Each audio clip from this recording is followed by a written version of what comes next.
본 방송에서 제공하는 투자 정보는 투자 판단에 대한 조언입니다.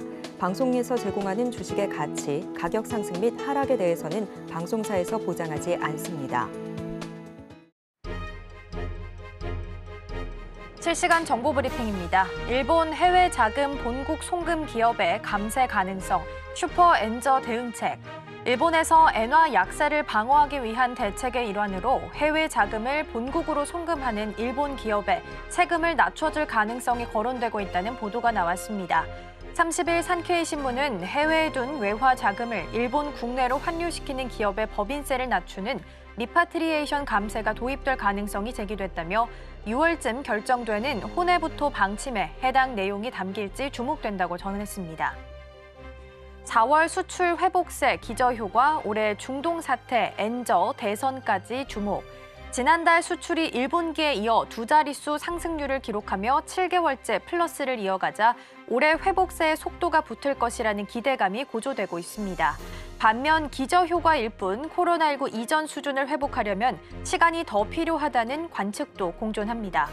러시아 우크라이나 전쟁에 중동 사태까지 확전되는 가운데 엔저까지 글로벌 리스크가 확대되고 있습니다.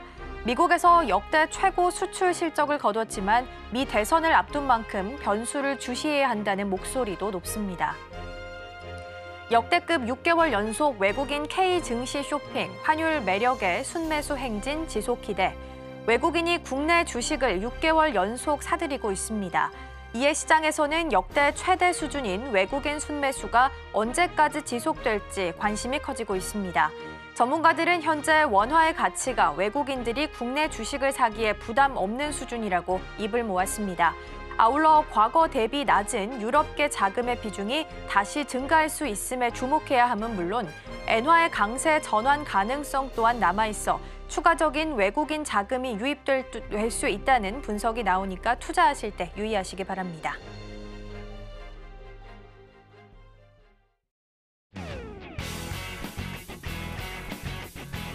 시청자 여러분 안녕하세요. 증시 9 시작합니다. 진행의 이가은입니다. 먼저 개장 분위기 함께 살펴보고 오시죠. 네, 예상 체결지수입니다. 하루 쉬고 돌아온 국내 증시입니다. 마지막 거래일 양시장 혼조세로 장을 마쳤는데요. 코스피에서는 외국인과 기관의 매수세가 돋보였지만 코스닥에서는 그 반대의 흐름을 이어갔습니다. 시장이 기다리던 FOMC도 막을 내렸는데 오늘 우리 시장은 어떤 표정을 짓게 될지 먼저 지수 흐름부터 만나보시죠. 네, 예측과 지수 흐름입니다. 코스피, 코스닥 모두 파란불을 켜고 있습니다. 코스피 현재 0.08% 소폭 내리면서 강보합권에서 출발을 기다리고 있고요. 코스닥은 0.28% 내림세 보이면서 866.47포인트 선에서 출발을 기다리고 있습니다. 이어서 시총 상위 종목 코스피부터 만나보시죠. 네, 1위부터 5위까지 나와 있습니다. 삼성전자 메모리 반도체 시장이 살아나면서 1분기 호실적 발표하며 전거래 일에 1% 넘는 상승 탄력 보였습니다. 오늘 역시 1% 가까운 오름폭 키워내고 있습니다. SK하이닉스 장 초반 상승했던 동사의 주가가 반도체 설계 전문업체 파두의 일명 뻥튀기 상장 의혹을 수사 중인 검찰이 파두 최대 거래처인 동사에 대한 압수수색에 착수했다는 소식에 전거래 1% 넘게 하락 마감했습니다. 오늘 역시 3% 넘게 밀리는 흐름 보이면서 16만 9천 원 선에 거래가 될 것으로 예상되고 있습니다. LG 엔솔 살펴보시면 전거래일에 외국인 대량 매수세로 2% 넘게 올랐습니다. 하지만 오늘은 0.39% 소폭 밀리면서 출발 기다리고 있습니다. 이어서 6위부터 10위 종목 만나보시죠. 현대차부터 KB금융까지 나와 있습니다. 현대차와 기아 둘 다 전거래일 0.2% 넘게 밀렸습니다. 하지만 현대차 현재 보합권에서 등락을 거듭하고 있고요. 기아는 0.85% 상승 탄력 보이면서 개장 기다리고 있습니다. 네, 셀트리온 살펴보시면 미국의 대형 PBM 중 한 곳과 진펜트라 등재 계약을 체결하면서 시장에 기대감을 모으고 있습니다. 오늘 역시 0.16% 소폭 오르면서 18만 9,300원 터치하고 있습니다. KB금융은 외국인과 개인이 매도세를 보이면서 화요일장 1% 넘게 빠졌는데요. 오늘 역시 3% 넘게 빠지는 흐름 보여주고 있습니다. 이어서 코스닥 시총 상위 종목 만나보겠습니다.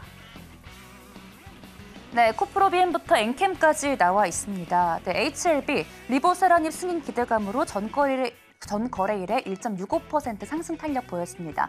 오늘은 0.09% 강보합권에서 출발할 것으로 예상이 됩니다. 에코포로와 알테오젠 두 기업 모두 강보합권의 장을 마쳤었는데요. 오늘은 파란불을 켜면서 개장을 기다리고 있습니다. 네, 이어서 6위부터 10위 종목 만나보겠습니다.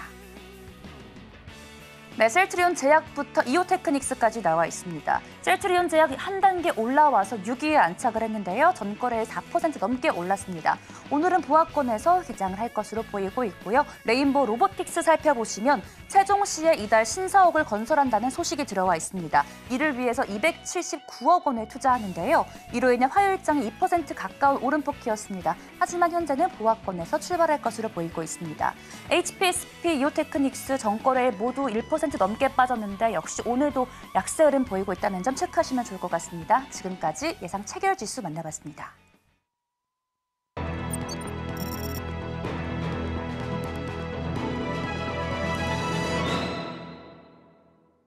개장 전 전문가들은 어떤 종목을 주목하고 있을까요? 지금 4시간입니다. 오늘은 바로 자산운용의 윤정식 상무님과 함께합니다. 상무님 안녕하세요.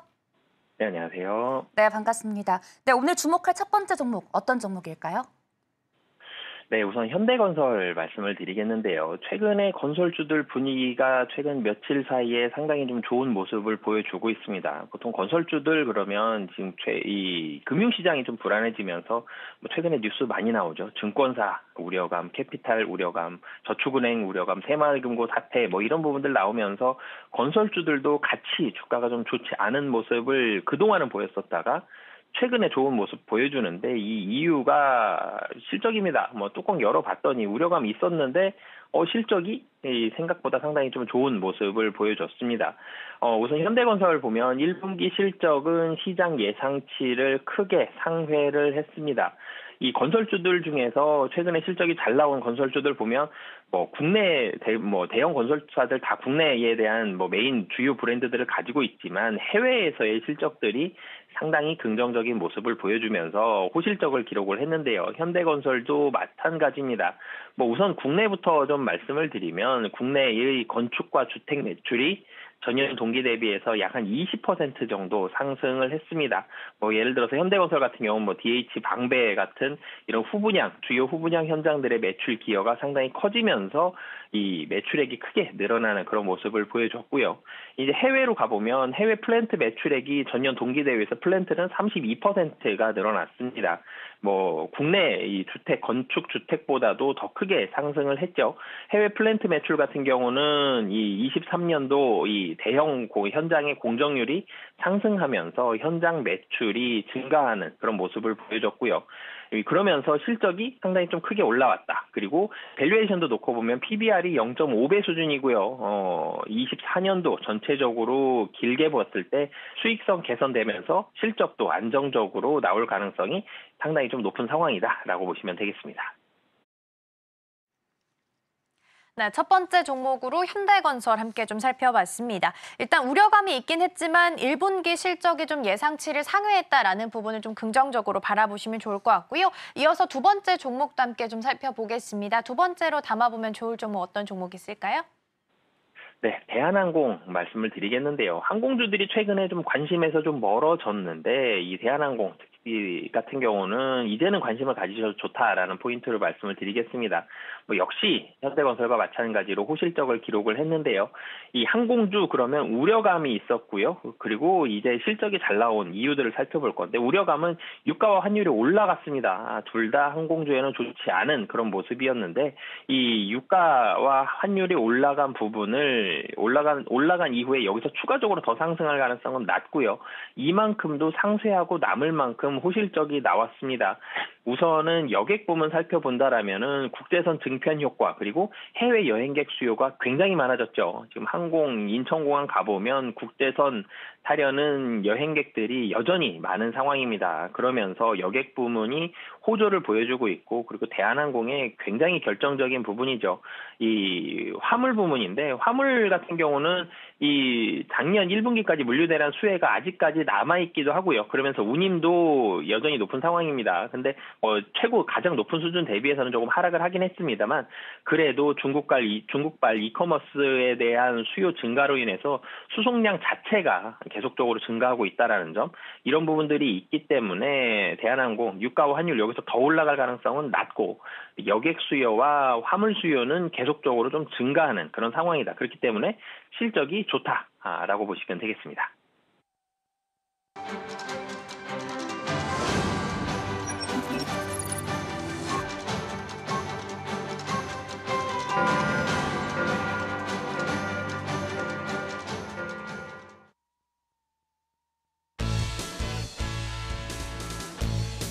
(5월 2일) 목요일 문을 힘차게 열었습니다. 전거래 우리 국내 증시 양시장 혼조세로 장을 마쳤습니다. 코스피 4일 연속 상승했지만 2,700선은 장중 터치에 그쳤습니다. 한편 간밤 미증시 FOMC 이후 금리 인하도 인상도 아니라는 애매한 파월 의장의 발언으로 뉴욕 증시 3대 지수 모두 혼조세로 장을 마쳤습니다. 개장 후 나스닥 지수 한때 1.7%까지 뛰었지만 이 기자회견으로 힘을 잃은 겁니다. 현재 예측가에서는 국내 증시 약보합권에서 출발할 것으로 전망이 되는데요. 오늘 지수 흐름부터 먼저 살펴보겠습니다. 네, 코스피, 코스닥 모두 파란불을 켜고 있습니다. 코스피 지수 0.48% 내린 2,679선에 개장을 하고 있고요. 코스닥 역시 0.4%대 하락 흐름 보이면서 출발하고 있습니다. 이어서 실시간조의 상위 종목 만나보겠습니다. 네, 5종목 나와 있습니다. 첫 번째 종목 선익시스템인데요. 최근 중국 최대 디스플레이 업체인 BOE가 동사의 증착기 도입을 추진 중이라는 소식이 보도가 나오면서 전거래일에 10% 넘게 올랐습니다. 오늘 역시 0.33% 소폭 오르면서 61,600원 터치하고 있습니다. 두 번째는 유리기판 관련주죠. 캠트로닉스입니다. 삼성전기와 함께 유리기판 공급망을 구축한다는 소식에 지난 시간의 거래에서 급등했던 모습 보였습니다. 현재 5.68% 강세 흐름 보이면서 29,750원 터치하고 있습니다. 세 번째 종목은 마녀공장입니다. 화장품 관련주죠. 공모주 효녀라 이름 불리는 동사가 전거래의 20% 가까이 올랐습니다. 화장품 대장주인 아모레퍼시픽이 깜짝 1분기 실적을 내면서 화장품 수출에 대한 기대감이 커지고 있습니다. 오늘 역시 5% 가까운 시세 내면서 24,350원 선 터치하고 있습니다. 대원전선 살펴보시면 시간의 매매에서 대원전선 2% 넘게 올랐습니다. 역시 구리 가격이 톤당 $10,000를 돌파하면서 2년 만에 최고가를 쓴 가운데 전선 관련 종목 계속 오름세 보이고 있습니다. 오늘 역시 1.37% 상승 탄력 보이면서 3,320원 터치하고 있고요. 마지막 삐아 역시 화장품 관련주입니다. 네, 전거래일에 상한가로 시세 분출했는데요. 최근 스펙 합병 상장으로 코스닥에 입성한 삐아입니다. 오늘 역시 10% 가까운 오름폭 키우면서 2만 원 선 터치하고 있습니다. 지금까지 실시간조의 상위 종목 만나봤고요. 자세한 개장 분위기 이가은 앵커가 전해드립니다. 네, 계속해서 개장 분위기 함께 살펴보도록 하겠습니다. 인기 검색 종목부터 함께 만나보시죠. 오늘 1위는 HLB입니다. 역시나 신약에 대한 FDA 허가 기대감 남아있는 시점입니다. 5월 16일 정도로 예상되고 있는데요. 0.27% 정도 오늘 추가적으로 상승하면서 움직이고요. 삼성전자 같은 경우에는 확정 실적이 나왔죠. DS 부분에 있어서 흑자 전환한 것으로 나타났습니다. 시장에서 또 유의 깊게 봤던 부분 중에 하나가 설비 투자 부분이었습니다. YY 대비해서 6천억 원 정도 증가할 것으로 보이는데 HBM이랑 DDR5에 집중하겠다라는 발표를 좀 이어갔습니다. 그리고 컨콜에서 업계 최초로 개발했던 HBM3E 12단 같은 경우에는 2분기에 양산을 시작하겠다라고 이야기했고요. 8단은 이미 벌써부터 매출이 좀 발생하고 있는 것으로 나타나고 있습니다. 하이브 같은 경우는 여전히 내용 겪고 있습니다. 오랜만에 0.74% 그래도 소폭이지만 올라오는 모습 보이는데요. 갈등의 핵심은 이제 하이브가 민희진 대표 업무상 배임죄, 이걸 형사상으로 좀 책임을 물을 수 있는지 이 부분에 가장 초점이 맞춰져 있습니다. 결과에 따라서 하이브가 취득할 민 대표의 금액이 최대 1,000억에서 최소 30억 원 정도로 좀 크게 달라질 수 있기 때문에 뉴스 계속해서 보셔야 될 것 같고요. 에코프로는 오늘 1.2% 정도 하락합니다. SK 하이닉스는 앞서서 은강 앵커가 전해드린 것처럼 지금 파두 관련해서 뻥튀기 상장 의혹으로 검찰 조사 지금 압수수색 영장 받은 상태입니다. 그렇기 때문에 2.4% 정도 오늘 추가적으로 밀리고 있고요. 한미반도체도 2.8%, 피롭틱스는 오늘 유리기판 관련주로서 오늘 또 올라갑니다. 2.3% 정도 상승하고 있습니다. 2차 전지 관련주도 오늘 좀 밀리네요. 에코프로, BM, 포스코홀딩스도 1.2%, 0.12% 정도 하락하면서 움직입니다. 이수 스페셜티 케미컬 같은 경우에는 액분 추진으로 4월 23일부터 거래가 정지가 됐고요. 오늘부터 지금 거래가 재개된 상태인데 4.5% 정도 장 초반에 좀 밀리면서 출발하고 있습니다. 뒤에 전선 붙어 있는 대원전선 그리고 LS 에코에너지 전선주 오늘도 강하게 움직입니다. 1.9% 그리고 1.4% 정도 상승하면서 움직이고 있고요. 한화 에어로스페이스도 함께 좀 살펴보도록 하겠습니다. 실적 발표가 나왔는데 1분기가 어닝 쇼크로 나왔습니다. 그러면서 화요일장에서 8% 넘게 하락을 하면서 좀 마무리 짓는 모습이었고요. 한화 에어로스페이스 같은 경우에는 오늘장에서 1.4% 정도 상승합니다. 화요일장에서 방산주들이 전반적으로 크게 좀 밀렸기 때문에 걱정이 됐었는데 그래도 다행이네요. 1.4% 정도 상승하고 있고요. 현대로템도 1.07% 상승합니다. 삐아 같은 경우 화요일장에서 상한가에서 마감을 지었는데 오늘 추가적으로 12% 정도 올라오면서 움직이고 있는 모습 보실 수 있겠습니다. 일단 상무님하고 먼저 전략 좀 여쭤보고 넘어가 보도록 하겠습니다. FOMC 결과가 나왔습니다. 파월 회장의 발언이 덜 매파적이었다라는 이야기 나오고 있고요. QT를 좀 줄여가겠다라고 언급을 했습니다. 일단 QT가 좀 제로에 좀 가까워져야 금리 인하가 시작될 수 있기 때문에 그 부분 좀 긍정적으로 바라볼 수 있을 것 같은데요. 이후에 포인트나 뭐 전략 좀 함께 좀 수정해 주신다면 어떤 조언 해주실까요? 네, 사실 금리가 여전히 화두입니다. 근데 금리에 대한 이 파급 효과가 점점 줄어들고 있죠. 그러니까 시장이 좀 내성이 생긴 듯한 모습입니다. 시장은 작년부터 좀 돌아보면, 복귀를 좀 해보면 작년에 금리 인하를 6번 기대를 했었죠. 24년도에 금리 인하 6번을 기대한다. 이런 부분들이 나오면서 시장이 한번 환호하면서 국내 증시도 많이 올라갔죠. 여기에서 증시가 한번 출렁였습니다. 물가라든지 여러 가지 경제 지표가 금리 인하를 제한하는 그런 모습으로 좀 많이 나왔죠. 인플레가 안 잡혔습니다. 파월 의장이 계속적으로 강조하는 2%에서 좀 멀어진 그런 모습들이 나왔죠. 그래서 금리 인하가 3회로 줄어들면서 시장이 이때는 충격을 좀 받았었죠. 그래서 주가가 좀 많이 떨어지는 그런 모습들을 보여줬습니다. 근데 여기에서 다시 상승을 하고 있는데 금리 인하가 3회에서 이제는 1회 혹은 금리 인하를 할 수 없다. 그리고 최악은 금리 인상도 할 수 있다. 이렇게 상당히 좀 보수적으로 바뀌었죠. 근데 여기에서는 시장의 충격이 6회에서 3회 줄어들 때보다는 훨씬 덜 했어요. 한번 내성도 생겼고요. 그리고 3회에서 1회 혹은 0회로 다시 줄어들 때에는 이 미국 시장에서는 엔비디아라는 걸출한 종목이 있었죠. 국내에서도 반도체, HBM으로 중심이 되는 반도체 관련주들이 올라가면서 시장이 상당히 좀 내성이 생겼습니다. 그러면 금년을 살펴보면 금리 인상 가능성은 파월 의장이 일축을 했죠. 그럼 금리 인상은 없다라는 가정하에 금리 인하 1회, 하반기에 1회 혹은 금리 인하는 내년으로 넘어가는 정도, 이 정도까지는 시장에서는 어느 정도 받아들인 것 같습니다. 그럼 여기에서 그럼 중요한 게 무엇이냐? 금리 인하를 하긴 해요. 금년 하반기 혹은 내년에는 할 텐데 금리 인하에 대한 포커스를 맞추기보다는 시장의 유동성은 이제는 크게 변동할 가능성은 지금 상태에서는 상당히 좀 덜합니다. 금년 하반기가 됐을 때 내년에 금리 인하가 뭐 여러 번 이루어질 수 있다. 이러면 하반기에는 이 유동성이 좀 늘어나겠지만 지금은 그런 상황까지는 아니기 때문에 지금 자체를 놓고 봤을 때는 여전히 좀 실적에 포커스를 맞춰야 될 것 같습니다. 이 어쩔 수가 없죠. 이 유동성이 많이 늘어나면 꿈을 많이 가지면서 실적이 좀 덜 하더라도 기대감을 많이 가질 수 있는 뭐 바이오 같은 종목들, 헬스케어 이런 종목들에 상당히 많은 이 자금이 들어갈 수 있는데 유동성이 더 이상 늘어나는 게 한계가 있죠, 지금은. 그렇기 때문에 실적에 상당히 많이 포커스를 맞추셨으면 좋겠고요. 뭐 지난주 같은 경우 놓고 보면, 이번 주죠. 이 4월 말 같은 경우 놓고 보면은 이 화장품주 같은 경우도 실적이 상당히 긍정적으로 나오면서 이 주가가 좀 많이 올랐었고, 그리고 최근에 국내 증시를 미국 증시도 마찬가지로 뒷받침했었던 반도체도 실적이 좋죠. 그러니까 호실적이 나오는 종목들은 그래도 지금 계속적으로 올라가고 있다는 점, 이 점 꼭 염두에 두시면서 유동성은 고정되어 있다. 그래서 실적이다라는 부분들 포인트로 가지고 시장 대응하시면 좋을 것 같습니다. 네, FOMC 이후 전략 좀 여쭤봤고요. 실적에 특히나 더 포커스 맞춰서 움직여야 될 것 같습니다. SK 하이닉스 꼭 여쭤봐야 될 것 같아서 짚고 넘어가 보도록 하겠습니다. 일단 금감원 검찰이 파도 관련해서 자료 확보하기 위해서 SK 하이닉스 압수수색하겠다라는 발표를 했습니다. 화요일장에서도 1% 넘게 하락을 했고요. 오늘장에서도 2% 가까운 하락률을 기록하면서 장 초반에 좀 흐름이 좋지 않습니다. 오늘 17만 원 선에서 움직이고 있는 모습인데요. 일단 SK 하이닉스가 올라갔던 이유랑은 별개로 지금 큰 폭으로 떨어지고 있는 상황이기 때문에 이게 빌미가 될지 오히려 기회가 될 수 있을지 궁금한데요. 좀 어떻게 보시는지요?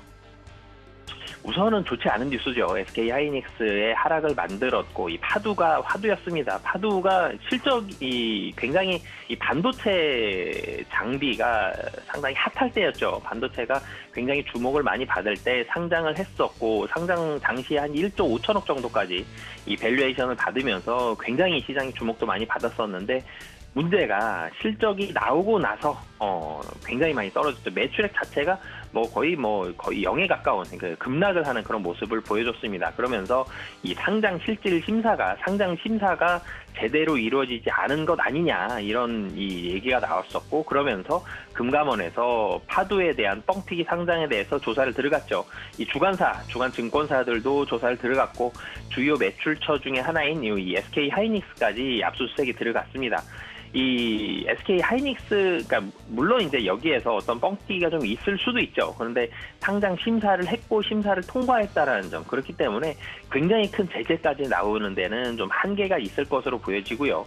이 SK 하이닉스 물론 이 압수수색이 들어갔다라는 점은 악재이긴 합니다만 이런 부분에 있어서는 SK 하이닉스의 이 HBM이라는 대세를 완전히 뒤바꾸기에는 이 한계가 좀 있을 것으로 보여지기 때문에 이 파두와 관련된 금감원 특사경의 이런 압수수색은 단기적인 악재에 그치고 다시 한번 이 SK 하이닉스는 반도체라는 데 다시 포커스를 맞춰서 상승할 가능성 면에 있어서 훨씬 더 높다라고 말씀드리겠습니다.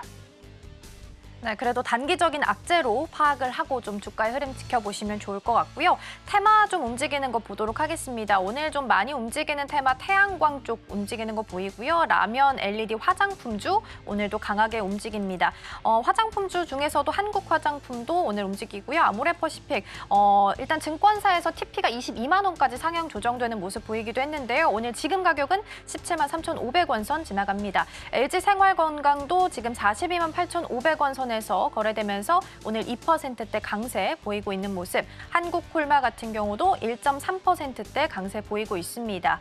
풍력도 오늘 좀 이름 올리고 있는 모습 보이고 있습니다. 신재생 쪽이 오늘 좀 잘 보이고 있어서 관련해서 질문도 하나 드려보도록 할게요. 마이크로소프트가 재생에너지 개발에 있어서 14조 원 정도 투자하겠다라고 소식을 전했습니다. 일단 AI용 전력 확보에 나서겠다라는 뜻으로 해석이 되고요. 전력 부족으로 인해서 이제 전선, 변압기뿐만 아니라 신재생이랑 원전까지 계속해서 관심을 좀 받고 있는 상황입니다. 그렇다면 오늘 또 특히나 태양광, 풍력 쪽 움직이고 있어서 진짜 상승 추세를 좀 타고 있다라고 봐도 되는지 궁금한데요. 좀 어떻게 보고 계시는지요? 네, 우선은 이 신재생 에너지 이런 부분에 있어서도 수혜를 볼 수가 있죠. 그리고 태양광, 풍력 같은 경우는 영원히 인류가 유가에 정유, 기름에만 의존을 할 수는 없죠. 그래서 태양광, 풍력 쪽으로 신재생 에너지 쪽으로 결국은 나아가야 되고 이쪽으로 좀 더 확대를 해야 됩니다. 물론 이제 원전 같은 경우는 이쪽이냐 저쪽이냐 유해하냐 좀 덜 무해한 쪽에 더 가까우냐 유해한 쪽에 더 가까우냐는 논란은 있습니다만 태양광과 풍력 쪽은 환경에 대한 이슈는 있겠지만 그래도 공기를 오염시킨다든지 아니면 물을 오염시킨다든지 이런 부분들은 훨씬 좀 덜하죠. 그렇기 때문에 이쪽에 있어서는 확대가 돼야 되는 건 맞는데 이 부분이 들어가는 이 비용 대비해서 나오는 그러니까 인풋 대비해서 아웃풋이 얼마나 좀 더 효율적이냐 이런 부분들을 살펴봐야 되는데 아직까지는 확실히 좋고 확실히 좀 더 많이 나옵니다. 여기까지는 가지는 못한 상태였죠. 그렇기 때문에 태양광과 풍력이 주가가 올랐다가 또 떨어지기도 하고 이런 부분들에 대한 등락이 여기에서 나오는 부분들이 있었는데 이 마이크로소프트 이 부분에 있어서도 수혜를 받을 수 있죠. 근데 이 신재생 에너지 쪽은 여전히 유가에 좀 더 민감하게 반응을 한다라고 보시면 되겠고요. 그러니까 들어가는 돈 대비해서 얼마나 매력적이냐라는 부분들을 살펴봐야 되는데 유가가 많이 올라가면 신재생 에너지가 좀 더 매력도가 올라가게 되겠죠. 유가가 최근 들어서 좀 올라갔습니다. 그래서 신재생 에너지 쪽도 주가가 조금씩 올라가고 있는 이런 상관관계를 좀 봐야 될 것 같고요. 유가는 뭐 많이 떨어지기는 쉽진 않습니다. 지금 미국 경기도 그렇고요. 조금씩 살아나고 있죠. 이 경기가 살아났을 때 유가도 같이 올라간다라는 점. 그래서 유가와 함께 이 신재생 에너지 쪽은 주가가 커플링 될 수 있기 때문에 유가의 상승과 함께 이 신재생 에너지는 판단하시는 게 좋을 것 같습니다. 네, 말씀해 주신 것처럼 인풋 대비 아웃풋이 좀 아직은 뚜렷하게 나오지 않고 있기 때문에 등락이 있을 수 있다라는 부분은 좀 염두하고 가셔야 될 것 같습니다. 섹터별로 어떤 움직임 좀 보이는지 잠시 좀 보고 가도록 하겠습니다. 오늘 코스피 시장에서는 섬유 의복 쪽 1.6%, 음식료 쪽 0.96%, 종이 목재 쪽도 움직이고 있는 모습입니다. 코스닥 시장 안에서 움직이는 섹터 의료 정밀 기기 쪽입니다. 오늘 기관과 외국인 투자자가 또 셀트리온 많이 담아내고 있으니까요. 오늘 제약 쪽도 함께 좀 보시면 좋을 것 같고요. 앞서서 지금사 시간에 현대건설 언급해 주셨는데 오늘 건설 섹터도 잘 갑니다. 0.83% 정도 기분 좋게 움직이고 있고요. 코스피 시장 안에서 많이 떨어지는 쪽 보면 오늘 보험과 금융업, 증권 쪽, 전기, 가스업 이런 쪽이 좀 자리 잡고 있습니다. 아무래도 오늘 저밸류 관련된 가이드라인 발표가 있기 때문에 오늘 세로뉴스로 작용하는 건 아닐지 우려가 되고 있는데 잠시 후에 여쭤보도록 하겠고요. 코스닥 시장 안에서는 반도체 쪽 오늘 1.1% 정도 하락하고 있고요. IT 쪽도 하락합니다.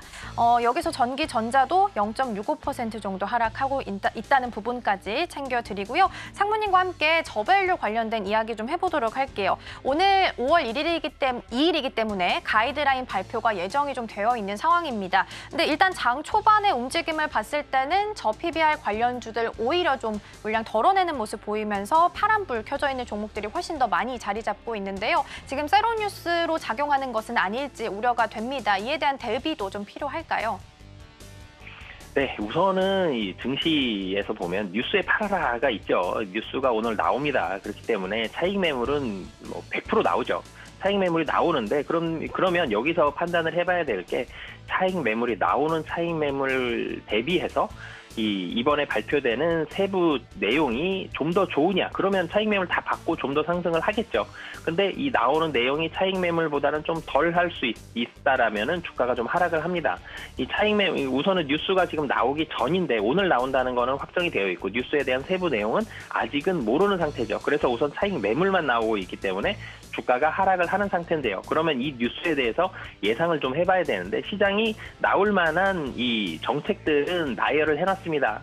나열을 해놨는데 이 정책들이 모두 다 나오고 이거보다 더 많은 시장의 기대를 뛰어넘는 정책이 나올 가능성이 낮죠. 그렇기 때문에 이 시장이 예상한 이 정책 중에 일부분이 나올 가능성이 높다라는 점. 그렇기 때문에 이 기업 밸류업 프로그램 관련된 종목들은 우선은 오늘은 차익 매물이 좀 더 강할 가능성이 높아 보이고요. 그리고 여기서 나온 정책 대비해서 그럼 주가가 추가적으로 더 많이 상승할 가능성을 어떻게 봐야 되느냐. 그러니까 단기적으로 차익 매물이 좀 더 많이 나옵니다. 그런데 조금 더 길게 봤을 때에는 이 기업 밸류업 프로그램 관련한 종목들이 배당 좋죠. 그리고 실적도 최근 들어 다 잘 나오고 있습니다. 그리고 밸류에이션이 좀 싸다라는 점, 그래도 여전히 싸다라는 점, 이런 부분들까지 봤을 때 이 중장기적으로 봤을 때 분명히 매력적인 종목이 맞거든요. 그래서 단기적으로는 차익 매물, 중장기적으로는 이 실적이라든지 배당이라든지 이런 부분들 보면서 판단하자라고 말씀드리겠습니다.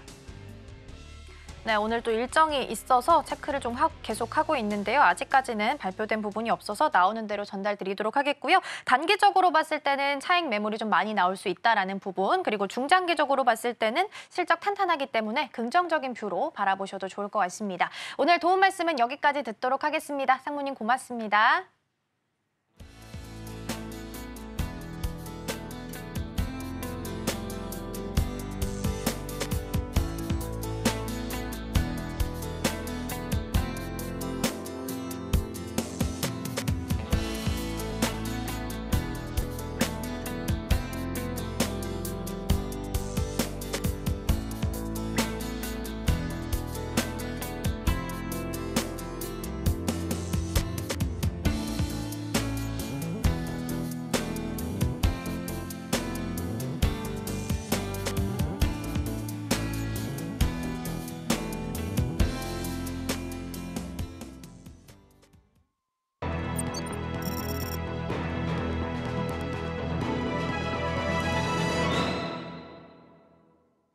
따라가마라 시작해 보도록 하겠습니다. 오늘 도움 말씀에는 스탁솔루션 이슬희 전문가 자리해 주셨습니다. 전문가님 어서 오세요. 네, 안녕하세요.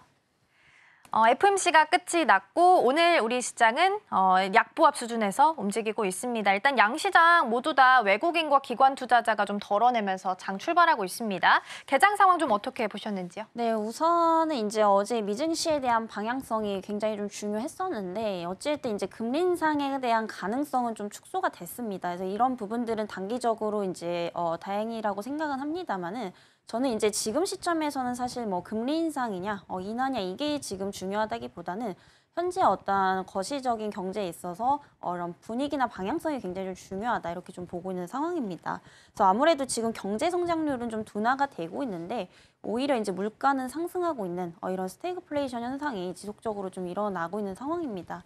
이렇게 되면은 당연히 뭐 이런 소비자들도 부담일 뿐만이 아니라 기업 대출도 굉장히 좀 많아질 수밖에 없고요. 이에 따라서 지금 기업들도 굉장히 좀 힘든 그런 상황입니다. 그래서 아무래도 1분기 실적이 굉장히 부진한 기업들도 그만큼 많이 나오고 있기 때문에 여전히 뭐 실적이 굉장히 중요하겠다 이렇게 좀 말씀드리겠고요. 결국에 이제 실적이 좋은 기업들이 이제 현금 흐름도 굉장히 좋기 때문에 뭐 재무적으로도 양호할 가능성이 상당히 높습니다. 그래서 지금 이제 시장에서는 무조건 고밸류 이제 종목들은 좀 피하시는 게 좋지 않나 이렇게 좀 판단이 되고 있는 상황이고요. 그리고 반도체 같은 경우에 여전히 이제 투자 관점은 유효하지만 조금 더 이제 많이 보수적으로 보시면서 체크를 하실 필요가 있겠습니다. 아무래도 이제 엔비디아 실적 같은 경우에 또 이제 한 달 정도 남은 만큼 그때까지는 조금 보수적인 관점에서 우선은 좀 관망을 하시는 게 좋지 않을까 이렇게 좀 말씀을 드리겠고요. 또 이제 관련주들이 이제 상대적으로 좀 고평가된 종목군들도 좀 많이 있습니다. 그래서 지금 이제 시장에서는 결국에 이제 1분기 실적이 확실히 좋아지거나 혹은 1분기 실적이 좀 부진했어도 앞으로 하반기로 갈수록 좋아질 수밖에 없는 업종들을 좀 보셔야 되는데 그중에서도 이제 대표적으로 덜 오른 종목들이 이제 자동차 부품주입니다. 그리고 이제 소비재 관련주들도 여전히 뭐 여행객 수도 계속해서 좀 늘어나고 있고 뭐 소비 심리도 지금 계속해서 살아나는 데에 비해서 실적도 굉장히 좀 잘 나와주고 있음에도 불구하고 주가는 굉장히 좀 바닥권에 있기 때문에 이런 소비재라든지 그리고 여행 관련주들 그리고 리오프닝 관련주들도 여전히 굉장히 좀 저렴한 구간대에 있기 때문에 계속해서 좀 주목을 해보시면 좋겠다라는 말씀 드려보도록 하겠습니다. 일단 포커스는 실적에 좀 맞춰서 보셔야 될 것 같습니다. 자동차 부품이나 소비주들까지 함께 좀 체크해 보시면 좋지 않을까 싶습니다. 자, 그럼 계속해서 실시간 상승률 상위 종목 코스피 먼저 살펴보도록 하겠습니다. 네, 먼저 코스피입니다. 풍산, 한국앤컴퍼니, LS, 에코에너지, 삼양식품, F&F 있습니다. 어떤 종목 살펴볼까요? 네, 풍산이라는 종목 보시면 좋을 것 같고요.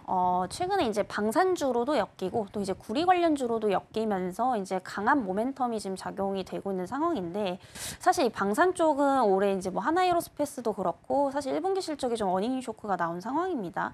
뭐 이에 따라서 단기적으로 좀 조정이 나왔습니다만은 결국에 이제 2분기, 3분기부터는 다시 한번 좀 수주가 늘어날 것으로 보이고 있기 때문에 오히려 좀 저가 매수의 기회가 되지 않을까라고 보고 있고요. 또 이제 방산에 대한 이제 부분들이 좀 고점이라 부담이다라고 하시는 분들은 오히려 좀 풍산 쪽을 보시는 것도 나쁘지 않겠다라고 보여지고 있습니다. 그래서 풍산 같은 경우에는 이제 대표적으로 두 가지 사업을 하고 있는데 대표적으로 이제 방산 쪽이 있고요. 또 이제 구리 가공업이 이제 매출액이 이제 70%를 넘어가기 때문에 오히려 이제 구리 시세에 굉장히 좀 강하게 영향을 받고 있는 상황입니다. 그래서 아무래도 최근에 이제 구리값이 계속해서 좀 상승을 하게 되면서 이런 부분들이 어떠한 동사의 또 이제 수익성 개선에 대한 기대감으로 이어지고 있는 상황이다라고 좀 보시면 될 것 같고요. 이런 방산과 구리의 조합은 뭐 당분간 강력한 모멘텀으로 좀 작용을 할 수밖에 없다라고 좀 보여지고 있기 때문에 좀 중장기적 관점에서 보시면 좋을 것 같고요.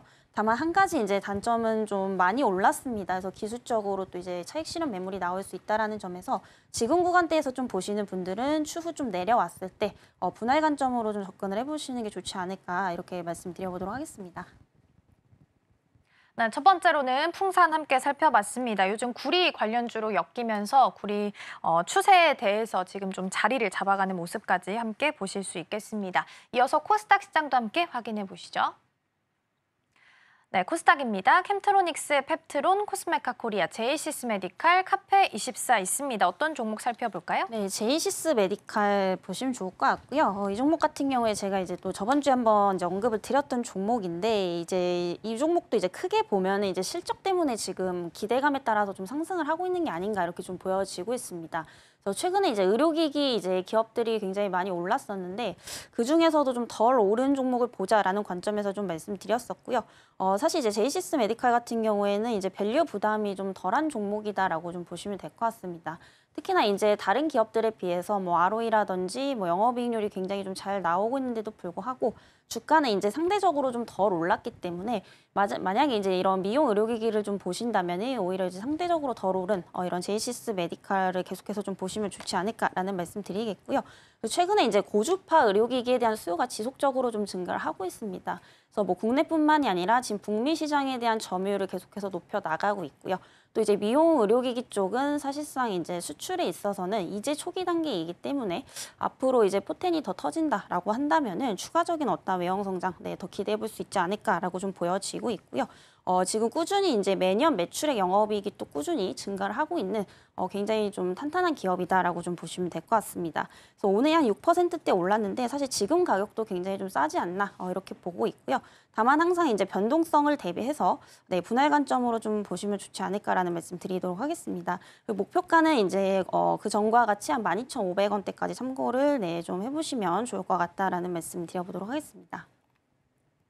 네, 저도 기억이 나네요. 제이시스 메디칼 꼽아주셨는데 또 오늘 장에서 잘 가고 있습니다. 목표가 12,500원까지 열어두고 보셔도 된다라고 말씀해 주셨으니까요. 이 가격대도 좀 기억해 주시면 좋을 것 같습니다. 자, 그럼 계속해서 이번에는 서울경제 AI가 주목한 오늘의 공략주들 함께 살펴보겠습니다. 서울경제 AI가 포착한 오늘의 공략주 만나보겠습니다. 첫 번째 종목부터 살펴보시죠. 첫 번째 종목은 KH바텍입니다. 이동통신 단말기 제품을 제조하는 기업입니다. 동사가 올해 1분기부터 티타늄 쪽 매출을 반영하면서 큰 폭의 실적 성장이 전망되고 있습니다. 외국인이 20만 주 가까이 사들였는데요. 점수 한번 살펴보시면 실적 65점, 모멘텀과 수급도 역시 65점입니다. 종합점수 63점으로 트레이딩 매매가 가능할 것으로 보입니다. 현재 주가 흐름 살펴보시죠. KH바텍 현재 1% 가까운 약세를 보이면서 15,320원 선에서 거래가 되고 있습니다. 이어서 두 번째 종목 만나보시죠. 두 번째 종목은 셀트리온입니다. 미국의 3대 PBM 중 하나인 익스프레스 스크립츠의 자가 면역 질환 치료제죠. 진펜트라 등재 계약을 체결했다는 보도가 나왔습니다. 점수 한번 살펴보시면 신호강도와 모멘텀이 65점, 수급 70점으로 종합점수 65점, 역시 트레이딩 매매가 가능할 것으로 보입니다. 현재 주가 흐름 살펴보겠습니다. 셀트리온 현재 0.95% 약세를 보이고 있습니다. 18만 7,200원 선에서 거래가 되고 있습니다. 이어서 마지막 종목 살펴보시죠. 네, LG 생활건강입니다. 중국 내 수요가 좀처럼 회복되지 않아 작년 부진한 실적을 기록했던 동사가 올 1분기 영업이익에 반등에 성공했습니다. 특히 고가 라인 더후 리뉴얼 제품이 중국뿐만 아니라 북미 매출도 끌어올리면서 수익에 긍정적인 영향을 줬는데요. 점수 살펴보시면 실적 70점, 모멘텀 수급 역시 70점입니다. 종합점수 68점으로 트레이딩 매매가 가능할 것으로 보입니다. 현재 주가 흐름 살펴보겠습니다. LG 생활건강 현재 1% 넘는 오름폭 키우고 있습니다. 42만 5천 원 선에서 거래가 되고 있습니다. 지금까지 오늘의 공략주 만나봤습니다. 네, 공략주들 함께 살펴봤습니다. 오늘 화장품주가 잘 가면서 LG 생활건강도 오늘 기분 좋은 흐름 보이고 있습니다. 자, 그럼 계속해서 이번에는 전문가가 가져온 종목 화면을 통해서 따라가 보도록 하겠습니다. 네, 첫 번째는 HL 만도입니다. 호실적 발표를 했는데 이 종목 따라갈까요, 말까요? 네, 일단 실적도 너무 좋고요. 우선은 이제 하반기까지도 또 이런 이제 양호한 실적이 좀 기대가 되고 있기 때문에 뭐 이제 특히나 이제 가격 매력이 굉장히 높은 기업입니다. 그래서 아무래도 지금 이제 관점에서 좀 투자 관점으로 보셔도 좋지 않을까 이렇게 말씀드리겠고요. 이 만도 같은 경우에는 이제 대표적인 자동차 부품 기업이다라고 보시면 될 것 같습니다. 그래서 최근에 이제 완성차 업체들이 상승을 했고 사실 그 밑에 대부분의 부품주들도 좀 많이 따라갔는데 사실 이 만도 같은 경우에는 이제 고객사들이 대부분 이제 전기차를 많이 취급을 하다 보니까 최근에 이제 전기차 수요가 좀 부진하면서 이런 부분들이 이제 만도의 실적에도 굉장히 좀 안 좋은 영향을 좀 끼쳤었다라고 좀 보시면 될 것 같습니다. 그래서 이런 우려감들이 지금 주가상에 어느 정도 좀 반영이 되어 있었고요. 그를 감안해도 사실 좀 과대낙폭 구간이 아닐까 이렇게 좀 보고 있습니다.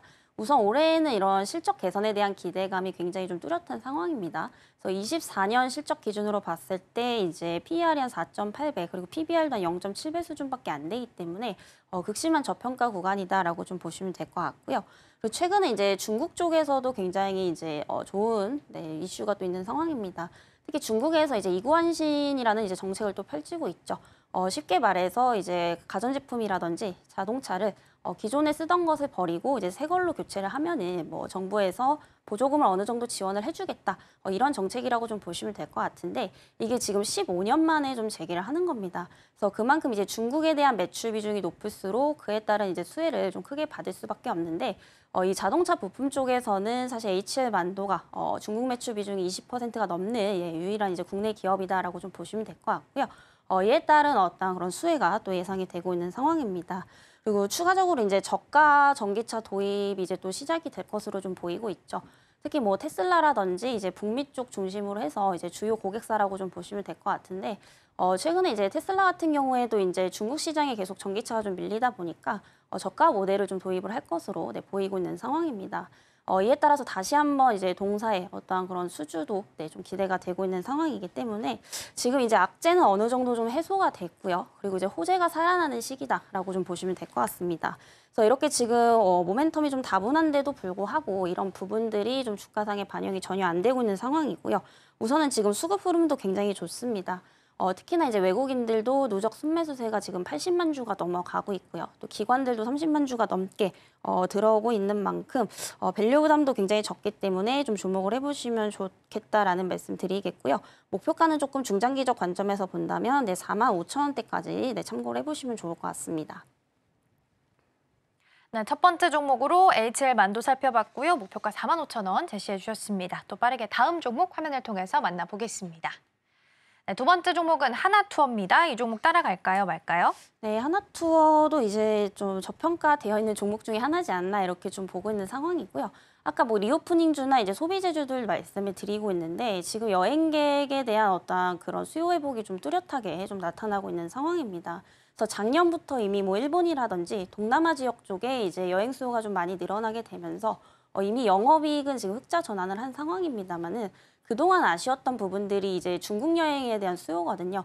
근데 이런 부분들이 올해 1분기부터는 좀 많이 중국 수요도 많이 늘어나게 되면서 지금 패키지 예약률도 많이 좀 증가를 하고 있는 상황입니다.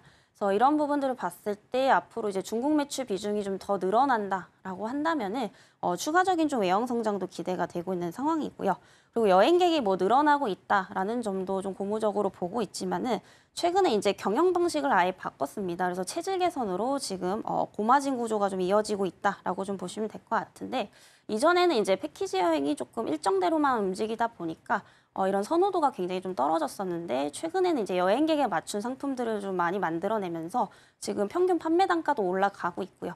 지금 판매량도 늘어나고 있기 때문에 뭐 굉장히 좀 수익성 개선이 빠르게 되고 있다라고 좀 보시면 될 것 같습니다. 그리고 최근에 이제 그 지분 매각 가능성도 높아지고 있는 상황입니다. 그래서 아직까지 뭐 구체화된 상황은 없지만 뭐 3월 26일에도 한번 공시가 나왔었고요. 그리고 이제 저번 달에도 한번 나왔었는데 지금 이게 계속해서 좀 미뤄지고 있는 상황입니다. 그래서 7월 25일에 이제 재공시가 나올 것으로 좀 보이고 있는데 아무래도 이제 실적이 너무나도 좀 좋아지다 보니까 이런 지분 가치를 계속해서 좀 높이고 있는 게 아닌가 이렇게 좀 판단이 되고 있습니다. 그래서 뭐 구체적인 부분들은 7월 달이 좀 돼봐야 좀 알겠지만은 그 전까지 이제 좀 기대감을 가져가 볼 수 있지 않을까라고 좀 보여지고 있는 상황이고요. 이런 부분들을 봤을 때 앞으로 뭐 좋아질 일만 남지 않았나 이렇게 좀 보고 있는 상황입니다. 그래서 뭐 단기 관점에서도 나쁘지 않고 중장기적으로 좀 보셔도 손색이 없다라고 좀 보여지고 있고요. 현재 가격대에서도 뭐 충분히 접근 가능하다 이렇게 보고 있는 상황입니다. 그 목표가는 이제 중장기적 관점에서 좀 보신다면은 한 75,000원대까지 좀 참고를 해보시면 좋을 것 같습니다.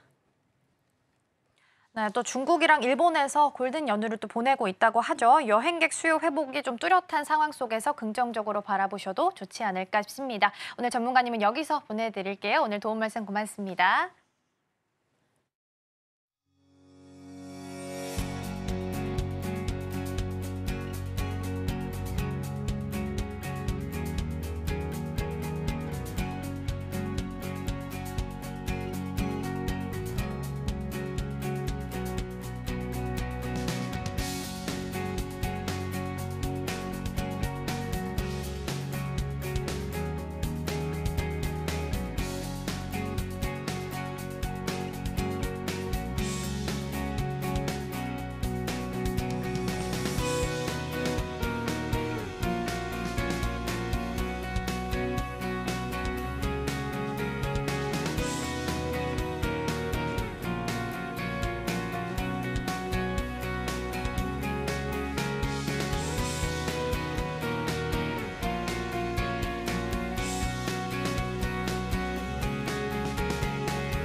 투자하기 전에 살펴보면 좋을 리포트 보도록 하겠습니다. 오늘 살펴볼 종목은 타이거일렉 함께 보겠습니다. HBM이 촉발한 프로브카드라고 첫 번째 포인트 잡아봤는데요. AI와 HBM에 대한 수요가 계속해서 높아지고 있는 상황입니다. 그러면서 새롭게 생긴 트렌드 중 하나가 검사 부분인데요. HBM은 AI에 꼭 필요하고요. HBM이 워낙 고가의 제품이다 보니까 한번 만들 때 반드시 여러 번의 검사가 필요합니다. 그래서 수요는 계속해서 높아질 거고요. 프로브카드는 검사 장비에 사용되고 있기 때문에 같이 수요가 올라갈 예정입니다. 그리고 두 번째로 장점 중에 하나가 공급처가 굉장히 제한적이다라는 부분인데요. 대표적인 프로브카드 관련주가 바로 타이거일렉이고요. 제작 난이도가 굉장히 높기 때문에 이걸 공급할 수 있는 회사가 국내에서는 좀 한정적으로 자리 잡고 있다고 합니다. 그래서 기존 업체들도 공격적으로 캐파를 확대하는 것이 좀 어렵기 때문에 이 부분에 있어서 함께 좀 수혜를 받아갈 수 있을 것으로 보입니다. 오늘 타이거일렉 보기 전에요. 프로브카드 관련주로 좀 많이 이름이 언급되고 있어서 프로브카드에 대해서 먼저 좀 살펴보도록 하겠습니다. 반도체 공정은 아마 많이 들어보셨겠지만 전공정 그리고 후공정으로 크게 나눌 수 있겠는데요. 반도체 전공정은 인곳에서부터 시작을 해서 웨이퍼에다가 금속 배선을 까는 것까지가 전공정이다라고 볼 수 있겠고요. 거기서 자르고 빼고 포장하는 과정이 바로 후공정에 자리를 잡고 있습니다. 조금 더 자세하게 먼저 보면요. 왼쪽 사진처럼 동그란 웨이퍼 안에 수많은 칩이 오른쪽에 있는 그림처럼 자리를 좀 잡고 있습니다. 여기까지가 전공정 과정이다라고 볼 수 있겠고요. 여기서 칩을 하나씩 빼서 검사를 하는 것이 웨이퍼 검사입니다. HBM은 굉장히 고가의 제품이기 때문에 만약에 여기서 수율이 틀어지게 된다면 모두 다 폐기 처분을 해야 하는 상황이라서 미리미리 검사를 좀 해야 하는 필요성이 높아지고 있습니다. 반도체 검사 장비만 과정만 좀 잠깐 떼어서 보면요. 전공정과 후공정으로 넘어가기 전에 그 사이에 웨이퍼 검사를 하게 됩니다. 이 과정을 EDS 과정이라고 표현을 하는데요. 이 사진의 가장 왼쪽에 나와 있는 게 테스트 장비다라고 보시면 되겠고요. 테스트 장비를 조금 더 크게 봤을 때 가운데처럼 테스트 헤드가 있습니다. 그리고 이 테스트 헤드에다가 같이 부착을 하는 것이 바로 프로브 카드다라고 보시면 될 것 같아요. 그래서 테스트 기계 위에다가 웨이퍼를 두고 프로브 카드가 부착되어 있는 테스트 헤드를 웨이퍼를 향해서 눌러주면 된다라고 보시면 되겠습니다. 순서를 봤을 때는 눌렀을 때 전기 신호를 보내고요. 웨이퍼가 다시 한번 그 신호를 반사시켜서 여기에 불량이 있는지 없는지를 기계로 전달된다라는 과정으로 이해를 하시면 될 것 같고요. 그래서 프로브 카드는 일단 전기가 왔다 갔다 신호가 좀 주고받을 수 있어야 되기 때문에 굉장히 날카롭고 또 약하게 되어 있는 바늘로 구성이 좀 되어 있습니다. 바늘이 좀 튀어나와 있고요. 웨이퍼에 닿게 되면 그 바늘이 전기를 보내고 다시 한번 신호를 받는 형식으로 전달이 좀 되게 됩니다. 먼저 타이거일렉 기업 분석을 보면요. 프로브카드 PCB 전문 기업입니다. 앞서서 설명드린 것처럼 제작하는 데 있어서 난이도가 굉장히 높은 편입니다. 그래서 공격적으로 생산 캐파를 확대하는 것도 좀 어렵다라는 특징을 가지고 있고요. 대표 제품은 전공정과 후공정 이렇게 나누어서 좀 살펴볼 수 있겠습니다. 앞서 말씀드린 것처럼 전공정과 후공정 사이에서 있는 웨이퍼 테스트에 프로브 카드를 제공을 하고 있고요. 패키지하고 나서 이 패키지가 잘 되었는지 테스트할 수 있는 제품도 공급을 하고 있습니다. 로드보드나 소켓 PCB 그리고 버닝보드 PCB 이렇게 제품을 제공하고 있는 상황입니다. 매출 비중을 살펴보면요. 프로브 카드가 44.8%입니다. 약 절반에 가까운 정도의 비중을 좀 차지하고 있고요. 나머지 소켓, 로드, 그리고 일반 보드 정도가 나머지 매출 비중을 차지하고 있는데 이 핑크와 하늘색 부분 합쳤었던 그 부분이 테스트, 패키지 하고 나서 테스트하는 부분에 있어서 매출이 좀 나오고 있는 상황입니다. 첫 번째 투자 포인트는 STO 국산화입니다. 신규 모멘텀이다라고 볼 수 있겠고요. STO는 프로브 카드 내에 있는 핵심 부품인데 이게 기존에는 해외에서 수입을 의존해서 사용을 해왔었는데 타이거일렉이 국내 최초로 개발을 좀 하게 되면서 이걸 국산화에 성공했다라고 보시면 되겠습니다. 상대적으로 제작 기간이 짧고 단가도 좀 낮게 책정되어 있기 때문에 장점이고요. 특히나 자율주행, IoT, AI가 성장하면서 함께 수요도 높아지고 있습니다. 두 번째 포인트는 빠른 턴어라운드가 예상되고 있다는 부분인데요. 타이거 일렉이 가지고 있는 포트폴리오 전체가 좀 고부가 가치의 제품들로 구성이 되어 있다는 장점이 있고요. 특히 앞서서 살펴봤던 STO, 그러니까 프로브 카드에 들어가는 핵심 부품이 신규 제품으로 지금 자리 잡고 있기 때문에 중장기적으로 봤을 때도 성장성이 좀 충분하다라고 볼 수 있겠습니다. 그래서 실적 전망을 좀 먼저 보면요. 매출이 24년도에는 YOY 대비해서 25% 정도 상승할 수 있을 것으로 보이고요. OP 같은 경우에는 흑자 전환이 좀 예상되고 있습니다. 특히나 하반기에는 D램용 프로브 카드가 지금 납품이 본격화될 것으로 예상되고 있기 때문에 이 부분에 있어서는 프리미엄이 조금 더 붙을 수도 있다는 부분을 보시면 좋겠습니다. 따로 투자 의견이나 목표가는 제시하지 않았지만 무엇보다 AI가 요즘 시장을 좀 트렌드로 끌고 가고 있다는 점 긍정적으로 보셔도 좋을 것 같고요. 특히나 공급처가 제한적이다라는 특징 또한 동사에게는 조금 더 호재로 작용할 수 있지 않을까 싶습니다. 오늘의 핵심입니다. 국내 증시 오늘 오후 밸류업 가이드라인 발표를 앞두고 경계감 유지하고 있습니다. 외국인과 기관의 양매도로 약보합권에서 등락 거듭하고 있습니다. 개장전 지금사에서는 현대건설과 대한항공 만나봤고요. 따라가 마라에서는 밸류에이션 대비 주가 최저점인데다 저가 전기차 도입 시 수주 물량 증가 예상되는 HL 만도와 여행객 수요 회복으로 주목받는 하나투어 만나봤습니다. 저희가 방송 중에 제공해드린 정보는 투자 판단을 위한 조언일 뿐 해당 종목의 가치와 수익률은 보장하지 않습니다. 저희는 내일 더 다양한 소식 준비해서 돌아오겠습니다. 시청해주신 여러분 고맙습니다.